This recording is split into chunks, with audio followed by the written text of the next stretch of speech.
ones who stayed, Palm Sunday, the women at the cross, and the witness of Mary Magdalene.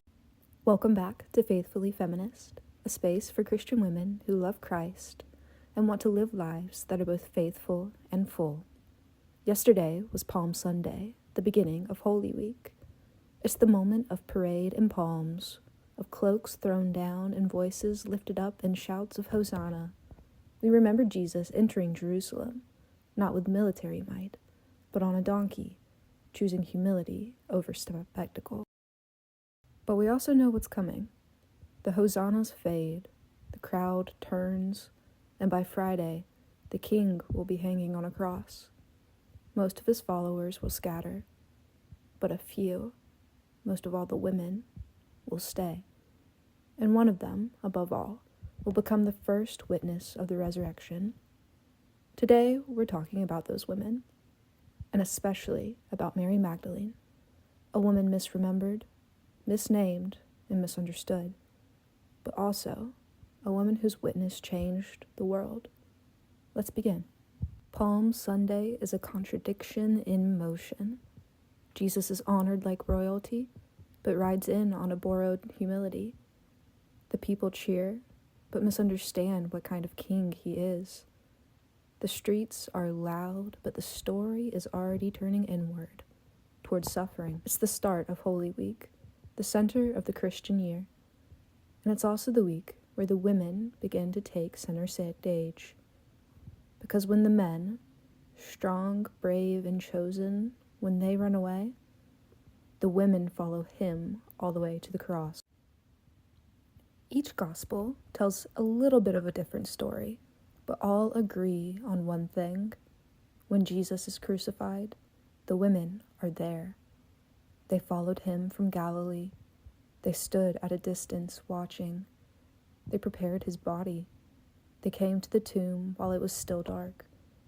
The names may change slightly, Mary the mother of James, Salome, Joanna, but one name appears every time.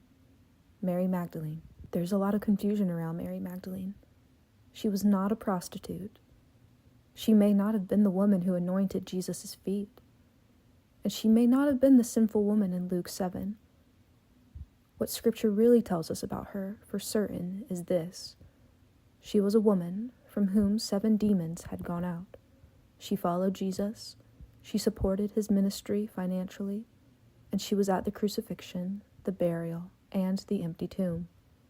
Mary Magdalene was healed by Jesus, and then she stayed, not because she was perfect, but because she was faithful. The men, Peter, James, John, were called explicitly, given nicknames, invited up mountains. But at the cross, they're all gone. Mary Magdalene is still there. She doesn't preach. She doesn't command armies. She simply refuses to leave. And in doing so, she does what the church was made to do. She bears witness. She keeps vigil. She refuses to turn away from the suffering Christ. And because of that, she is the first to see the risen one. On Easter morning, while it is still dark out, Mary Magdalene goes to the tomb. She doesn't go to find resurrection. She goes to finish the work of mourning, to anoint his body, to grieve in peace. But instead, she finds the stone rolled away. And when Jesus speaks her name, Mary, she recognizes him. She falls at his feet and tries to cling to him. And he tells her not to hold on, but to go and tell. He says, "Go to my brothers and say to them, I am ascending to my Father and to your Father, to my God and your God." Mary Magdalene becomes the first person to proclaim the resurrection. In a world where women could not testify in court, God entrusts her with the most important testimony in the world, in history. She becomes what the church fathers will call the Apostola Apostolorum, the apostle to the apostles. So, why does this matter? Because many of us, like Mary, have been healed by Christ. And many of us, like Mary, have also been misunderstood.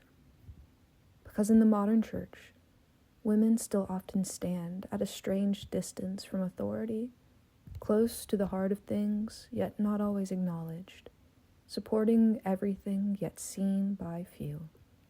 But Mary Magdalene tells us this: your presence matters. Your staying matters. Your tears matter. Your witness, your waiting, your voice, they all matter. You don't have to be on the altar to be faithful. You don't have to be loud to be essential. You just have to be there, to love Christ, to refuse to turn away, and to be ready when he speaks your name. So, as we enter Holy Week, Mary Magdalene offers us a pattern to show up, weep when it hurts, stay when others leave, and be the first to proclaim life on the other side of death. Let her teach us how to stay with Christ, how to hold vigil when it's dark, how to believe even in the silence, and how to carry resurrection in our voices. Thank you for joining me for this special Palm Sunday episode of Faithfully Feminist. As you walk throughout this week, may you stay with Christ like Mary did. May your sorrow be honest. May your silence be full. And may you be ready to speak when the tomb opens on the other side of the sting of death. If this episode spoke to you, share it with a friend or sit with it in prayer. You don't have to be everything this Holy Week.